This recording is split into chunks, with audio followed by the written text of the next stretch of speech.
लोग कह रहे हैं ना चाइनीज सामानों का बाइकआउट करो, चाइनीज सामान को मत खरीदो। अरे भाई हमारी मजबूरी भी है। हम तो सोचते हैं चाइनीज सामानों को बाइकआउट करने से भी खतरनाक काम करना चाहिए। समझिए कैसे। देखिए चाइना जो है ना मैन्युफैक्चरिंग हब है, पूरी दुनिया वहीं सामान बनाती है क्योंकि वो थोड़ा सस्ता पड़ता है। उसके यहाँ लेबर सस्ते हैं, एकदम टाइम पे आ जाते हैं, कोई लेबर का सुनता नहीं है, हर चीज है, जिस वजह से उसका सामान सस्ता पड़ता है। और वो मास प्रोडक्शन करता है, थोड़ा सा नहीं बनाता है, एक ही बार 1 करोड़ बना देगा। अब आप इतनी सा सब्जी बनाइए, ये इतना बनाइए, जानते हैं ज्यादा बनाने में खर्च कम आता है, इसलिए चाइना का प्रोडक्ट बहुत सस्ता होता है। ये जो टेम्पर ग्लास हम लोग मोबाइल पे लगाते हैं ना, चाइना पे 3 रुपया में पड़ता है। 31% टैक्स जोड़कर और जो पूरा ट्रांसपोर्ट का खर्चा जोड़कर हमको वो जो टेम्पर ग्लास पड़ता है 4.5 रुपया में पड़ता है। 45 रुपया नहीं दिखा है, 4.5 रुपया में टेम्पर ग्लास पड़ता है, जिसको आप लोग दिल्ली मुंबई में 10 रुपया से 40 रुपया में लगवाते हैं। अब बताइए इतना सस्ता है तो हम कैसे रोक सकते हैं उसको। आप जो फास्ट चार्जर कहते हैं ना, 3 एम्पियर 5 एम्पियर का धड़ाक से चार्ज कर देता है, 45 रुपया है। हालांकि इसका रेट जो आता है वो 30 रुपये ही है, इसको टैक्स वगैरह जोड़ के 45 रुपये आता है। एयरफोन जो होता है वो 50 रुपये में आता है। 16 GB का मेमोरी कार्ड चाइना में 20 रुपये के आते हैं। सब इतने सस्ते सामान होते हैं, इसलिए मजबूरी बन जाती है लोगों का खरीदना, क्योंकि ये बहुत ही हम लोग के यहाँ आधे से ज्यादा लोग गरीबी रेखा के नीचे हैं, तो हम लोग की मजबूरी भी है। लेकिन ये सारे सामान चाइना के अलावे ताइवान में भी सेम रेट में मिलते हैं, वियतनाम में भी सेम रेट में मिलते हैं सब। तो हम लोग क्यों ना फिलहाल सब्स्टिट्यूट के रूप में हम लोग ताइवान से खरीदे, ताइवान से, वियतनाम से। ये दोनों चाइना के दुश्मन है, इससे हमारा 2 फायदा होगा। चाइना से हमको आयात में भी घट जाएगा और हमको सेम रेट पे सामान चाइना के दुश्मनों से मिलेगा। ये शक्तिशाली होंगे, हमारे लिए अच्छा है। खिलौनों के मामले में चाइना पूरी दुनिया में जाइंट है। चाइना में 8 रुपए से खिलौने चालू हो जाते हैं, 8 रुपए में। पूरी दुनिया में जो सोलर पैनल दिए जा रहे हैं वो चाइना से आता है। हिंदुस्तान में 70% सोलर पैनल चाइना से आयात हो रहे हैं, हमारे यहाँ नहीं बनते। जबकि भारत का शक्ति स्थला दक्षिण भारत में, दुनिया भर का केरल और गुजरात में जो पावर प्लांट लग रहा है सोलर प्लांट से, वो चाइना से आयात हो रहा है। हमारे जो लौह पुरुष थे, स्टैच्यू ऑफ यूनिटी, उनके लिए भी जो स्ट्रक्चर बना था वो चाइना से ही बना था। इतना ज्यादा वो मैन्युफैक्चरिंग हब बन गया है, इतनी आराम से नहीं हटेगा। उसको हम लोग को बढ़िया से घेरना पड़ेगा, माइंड गेम से मारना पड़ेगा। समझिए कैसे। देखिए कंप्यूटर और मोबाइल की दुनिया में चाइना जो है एकदम कब्जा करके बैठा है। चाइना में जो है वो कंप्यूटर मोबाइल बहुत ही बड़े पैमाने पर मैन्युफैक्चर किए जा रहे हैं। ये जो कैमरा होता है ना, शादी ब्याह में रिकॉर्डिंग वगैरह करते हैं, उसका भी चाइना बहुत बड़ा हब है। सीसीटीवी कैमरा का चाइना बहुत ही बड़ा एक्सपोर्टर कंट्री है। चाइना के पास हर तरह के सीसीटीवी कैमरे होते हैं। जनरली 2 टाइप का हम लोग यूज करते हैं। गोल वाले को कहते हैं डोम कैमरा, ये चौड़ाई में देखता है और वाटर प्रूफ नहीं होता, इसलिए इसे घर के अंदर लगाया जाता है। और ये जो लंबा वाला होता है इसे कहते हैं बुलेट कैमरा, ये लंबी दूरी को देखता है और वाटर प्रूफ होता है, इसलिए इसे बाहर भी लगाया जा सकता है, इसलिए इसे इंडोर, इसे आउटडोर कहते हैं। इस तरह के सीसीटीवी कैमरे के लिए चाइना बहुत बड़ा उत्पादक है। चाइना के आप किस किस सामान का बाइकआउट करने को कह रहे हैं? आपको पता है जो पीवीसी टेप चिपकाया जाता है ना, तार वगैरह को चिपकाने के लिए, चाइना से आता है। छोटे बच्चे जो कंचा गोली खेलते हैं ना, वो चाइना से आता है। चाइना अपने कस्टमर्स का बहुत ही ख्याल रखता है, लेकिन इंडिया वाले क्या करते हैं, कस्टमर का ख्याल नहीं रखते, अपना मुनाफा कैसे होगा। अब सोचिए छोटा बच्चा गोली खेलने जाता है, सोचता है गोली बड़ा रंग बिरंगा हो, एक साइज का हो, एकदम बिल्कुल गोल हो। हिंदुस्तान का गोली देखिए टेढ़ ऐसे रहता है, इंडिया का लड़का लेता ही नहीं, कहता है चाइनीज गोली दो, एकदम रंग बिरंगा दे दिया। उसने कस्टमर्स की नीड को पहचाना। इन्हें हर चीज चाहिए, खूबसूरत से खूबसूरत, लेकिन सस्ते चीज में चाहिए। चाइना इस चीज को दे देता है। जो आप ये जो टाई देखते हैं, तार जो होता है ना, इसको टाई बोलते हैं लोग। तार 4-5 तार गया रहता है एक पास, तो इसी में फंसा के हम लोग टाई से और इसमें कस देते हैं। ये दोबारा खुलेगा नहीं, फिर काटना पड़ता है। हम लोग रस्सी बांधते हैं ना, तो इसको टाई लगाना पड़ता है। आप जो टाई खरीदते हैं वो चाइनीज रहते हैं। आप जो ये क्लिप हुक खरीदते हैं वो चाइनीज आ गए हैं, सब तार और ठोकने के लिए। चाइनीज कांटियां आ गई हैं। किस चीज का बहिष्कार कीजिएगा आप लोग? जो हम लोग मेहंदी लगाते हैं ना, महिलाएं मेहंदी लगाती हैं, अपने यहाँ कहा जाता था जिसकी सास बहुत मानेगी उसी का मेहंदी लाल होगा। ससुरा चाइनीज मेहंदी आ गया है, जिसकी सास मर भी गई है उसका भी एकदम खतरनाक लाल कर देता है। और लड़कियां इसी को प्रीफर करती हैं। सुबह शादी में जाना है तो रात में लगाओ, एकदम चटकार लाल कर देता है, और 2 दिन बाद ऐसा उजड़ता है जिसे लगता है कोड़ फूट गया। लेकिन ये लोगों के तत्काल जरूरत को पूरा कर देता है। किस किस चीज को रोकेंगे? महिलाओं का जो कॉस्मेटिक का आइटम है उस पर चाइना का कब्जा होते जा रहा है। लिपस्टिक को जो ठोड़ रंगने वाला होता है उससे लेके कॉस्मेटिक, एक से एक क्रीम पाउडर आ गया है ना कि आप चेहरा पे रंगिएगा तुरंत गोरा कर देते। एक चाइनीज कॉस्मेटिक के सामान आ गए हैं, काजल से लेके नेल पॉलिश से लेके किस किस चीज को रोकिएगा, पूरी तरह चाइना भरते जा रहा है। क्यों? क्योंकि लोगों को क्या चाहिए, एक महिला को हर तरह का चाहिए, लिपस्टिक उसका, नेल पॉलिश चाहिए उसको, हर तरह का, जिस रंग का कपड़ा रहना चाहिए उसी रंग का ही। अब इंडिया का लेगी तो महंगा पड़ेगा, तो जितना में इंडिया का एक रंग का लेगी उतना में चाइना वाला इतना सस्ता देता है कि 3 रंग का लेगी, तो उसकी भी तो मजबूरी है। आप देखिए चाइना हमेशा अपने कस्टमर्स के बारे में सोचता है। हम लोग को चाइना के सामान को रोकने के लिए एक भावनात्मक डर भी बनाना पड़ेगा। भारत में देखिए ना, मुंह नोचुआ कछुआ का हल्ला उड़ गया था, चोटी काटने वाला बाल काटने वाला था। इसी तरह मीडिया को पैसा वैसा खिला के सरकार को एक हल्ला उड़ा देना चाहिए कि चाइनीज मेहंदी लगाने से ना हाथ में कैंसर हो जा रहा है, जो महिला ठोड़ रंग ले रही है चाइनीज लिपस्टिक से उसको धोधड़ हो जा रहा है। इसे ऐसे टाइप का एक मनोवैज्ञानिक दबाव बना दो, फाल्स न्यूज चला दो। हमारे यहाँ तो फाल्स न्यूज दुनिया भर का चलता है कि 2000 के नोट में चिप था। उस चिप से हम पता कर सकते हैं कहाँ 2000 का नोट छुपा है, कहाँ घंटा चिप था उसमें। चाइना अपने कस्टमर्स का बहुत ख्याल रखता है। देखिए हमारे यहाँ बनारसी साड़ी पूरी दुनिया में फेमस है। बनारसी साड़ी देखिए ये बहन जी पहनी है, कितना बढ़िया लग रहा है। लेकिन भारत ने अपनी बनारसी साड़ी एक सूडान नाम के देश को निर्यात किया, वहां से रिजेक्ट हो गए सब, भारतीय साड़ी बर्बाद हो गए। लेकिन वहीं पे चाइनीज साड़ियां चल गई, क्योंकि सूडान की जो महिलाएं होती हैं इस तरह से होती हैं। अब ये वाला साड़ी उनको पहना दीजिएगा तो लगेगा समियाना ओढ़ ले भाई, उसमें थोड़ा सा चेंज करना पड़ेगा ना। उनकी हाइट 6 फीट होती है, हमारे यहाँ 5.5 फीट की लड़कियां होती हैं सब, तो सड़िया को थोड़ा सा चौड़ा करना पड़ेगा ना, नहीं तो यही वाला पहना देंगे उन लोगों को तो स्कर्ट की तरह लगने लगेगा, रिजेक्ट हो गया। हम लोग कस्टमर्स का ध्यान नहीं रखते हैं, चाइना बहुत ही ध्यान रखता है। वो कोई भी चीज बेचने से पहले अपने टॉप ग्रेड के अधिकारियों को भेजता है अब पता करने के लिए कि पता करो वहां कस्टमर की डिमांड कितनी है, कितना पैसा खर्च कर सकते हैं। आप देखेंगे भारतीय टॉर्च इस तरह के थे, ससुरा में महीना में 50 रुपया के सेले लग जाता था, चलाइए तो फिर ढीला हो जाता था, चलते चलते बुझ जाएगा। एक बार हमारे यहाँ सांप निकला था, खोज रहे थे तो बुझ गया। यहाँ पे चाइना आया तो देखा लोगों की सोच कैसी है, तो चार्जिंग वाला टॉर्च लगा दिया, अलग से चार्जर नहीं, उसी में एक तो दे दिया कि भैया पीछे से चार्ज कर दो, आगे से फोक्स मारने वाला लगा दिया, खड़ा कर दीजिए तो इधर से चौड़ा रोशनी मारेगा, कस्टमर के हर एक डिमांड को पूरा कर दिया। वो अलग बात है कि अभी मोबाइल का फ्लैश लाइट इतना ना आ गया है कि अब टॉर्च धीरे धीरे विलुप्त हो रहा है। मेरा कहना है कि कितनी चीज को जोड़िएगा, बहुत से ऐसे चीज तो आप जानते नहीं है जिसको यूज करते हैं कि वो चाइनीज है। आप 2-4 चीज जानते हैं, एक तो मोबाइल, टीवी, ये सब चीज जान गए कि चाइनीज है, भगाओ इनको भगा देने से चाइना भाग जाएगा। नहीं, हमको ये मौका नहीं गंवाना चाहिए। भारत सरकार चाइनीज सामानों पर 31% टैक्स लगाती है।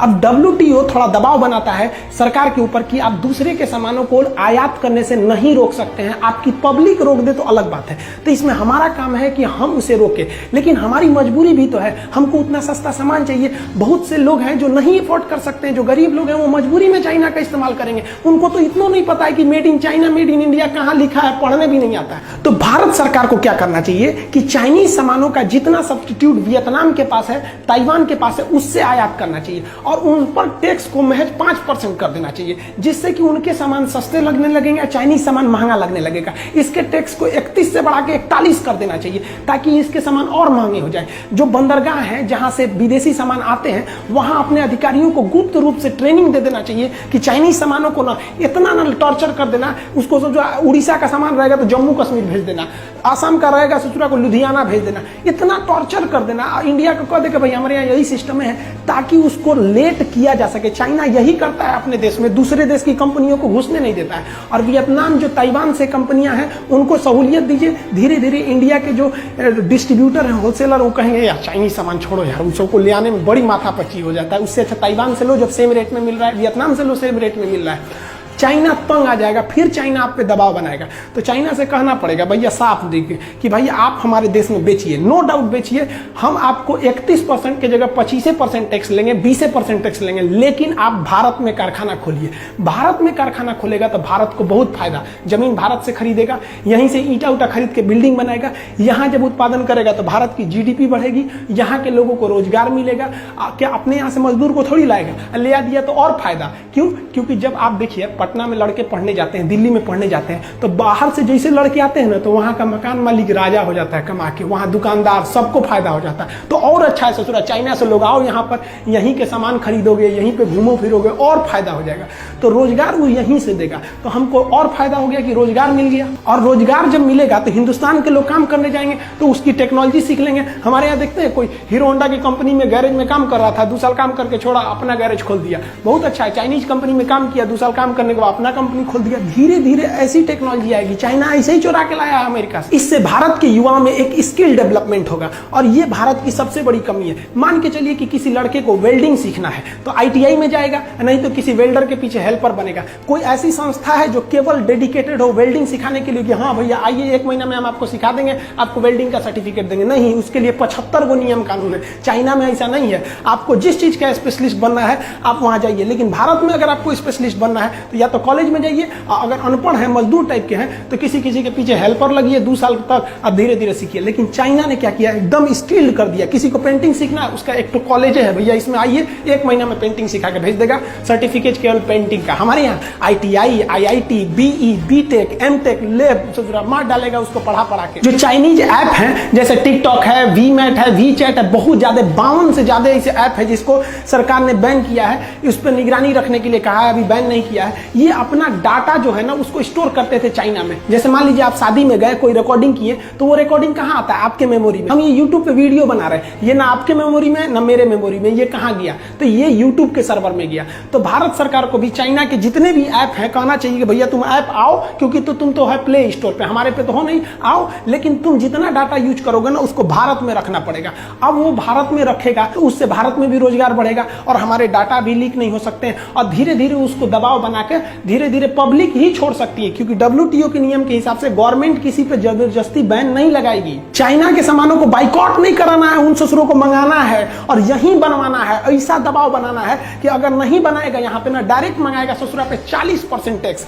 और वियतनाम और ताइवान के सामानों को प्रीफर करेंगे, और बनाएगा तो भैया 20% टैक्स। बनाओगे तो तुम हमेशा के लिए मरोगे, आप भेजोगे तो डिस्टर्ब होकर मरोगे। मतलब चाइना ना तुमको कह के लेंगे। चाइना में क्या होता है ना, वहां अधिकारी बने हैं, जैसे जिला की जिम्मेदारी DM की होती है ना, चाइना में क्या होता है, हर जिला में ना एक उद्योग वाला अधिकारी होता है, उसकी जिम्मेदारी है कि इस साल तुमको इतनी कंपनियों को यहाँ खुलवा देना है, इतनी कंपनियों को सुधार ला देना है, उसकी जिम्मेदारी है। और हमारे यहाँ किसी भी अधिकारी को कोई जिम्मेदारी नहीं है, उसको डर और जरूरत है ही नहीं है। डर और जरूरत का होना जरूरी है। सरकारी नौकरी में हो गया, डर खत्म, नौकरी जाएगा नहीं, जरूरत खत्म, 1 तारीख को तनख्वाह आइए जाएगा। हमारे यहाँ इसे चौपट कर दिया सब हमारे यहाँ के अधिकारी सबको। आप जाइए ना भारत में, अपना आय प्रमाण पत्र, मृत्यु प्रमाण पत्र बनाइए ना, एक आदमी मर गया उस ससुरा का सर्टिफिकेट बनाने में 1 महीना लगा देगा सब। तो विदेशी कंपनियों को टॉर्चर करके रख देता है सब। इसलिए भारत में आने से पहले कंपनियां डरती हैं, जबकि जानती हैं कि हमारा माल भारत में इतना खप जाएगा कि हम कमा के लाल हो जाएंगे। लेकिन हमारे यहाँ के अधिकारी उनको ऐसा ना रगड़ देते हैं कि बेचारे भाग जाते हैं यहाँ पे। तो भारत सरकार को भी ना अपने सुझाव में उनके सलाहकारों को एकदम ट्रेनिंग देना है, एक अधिकारी बैठा के भेजना है दिल्ली में, मुंबई में, जहां भी इंडस्ट्रियल हब है,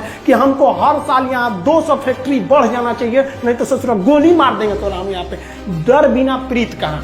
भारत सरकार के उद्योग मंत्रालय पे एकदम कड़ा डिसीजन लेना चाहिए। लिस्ट बनाइए उन चीजों का जो चाइना ज्यादा प्रोडक्ट करता है, जिसका पब्लिक ज्यादा यूज करती है, और उन सारी चीजों का कारखाना 1 साल के अंदर अंदर खुल जाना चाहिए, ना तो नौकरी से भगा देंगे। हमारे अधिकारी ये सोचने का तोन निकल गया है, इतना कोई मतलब नहीं है, क्या हो रहा है क्या नहीं, सरकारी नौकरी लग गया। देखिए चाइना को इतना टॉर्चर करना है कि उसको फैक्ट्री मजबूरन भारत में खोलना पड़े, और जब भारत में फैक्ट्री खोल देगा ना तो हम लोग हो जाएंगे मकान मालिक और चाइना हो जाएगा किराएदार। अब कोई भी किराएदार मकान मालिक से ऐठ के नहीं बोलता है, जानता है कि हमारा सब फैक्ट्रिया वहीं पे है, सोच रोक देगा। तब कोई भी देश चाइना से ऐठ के क्यों नहीं बोलता है, क्योंकि जानता है सोच वहां पे हमारी कंपनी फंसी हुई है। अमेरिका भी शांत रहता है, उसकी करोड़ों करोड़ की कंपनियां का वहां पे इन्वेस्टमेंट है। तो भारत सरकार को इन्वेस्टमेंट लाना चाहिए, इससे FDI भी बढ़ेगी भारत सरकार की। इससे चाइना पर बहुत बड़ा प्रेशर आएगा, क्योंकि उसकी कंपनियां उस पर प्रेशर लगाएंगी, भैया मेरा वहां पे सब फैक्ट्री फंसी हुई है। और हम लोग को यह नहीं कहना पड़ेगा कि बाइकआउट चाइना, भैया भारत में ना बन रहा है, यहाँ पे 1 नंबर का काम हो रहा है। अब यहीं से बना के तुम बगल में बेचो, पाकिस्तान को बेचो, श्रीलंका को बेचो, किसी को भी बेचो, लेकिन हमारे यहाँ मैन्युफैक्चरिंग हब बनाओ। हमारे यहाँ बेचना है तो बनाना पड़ेगा, नहीं तो भाड़ में जाओ ससुरा।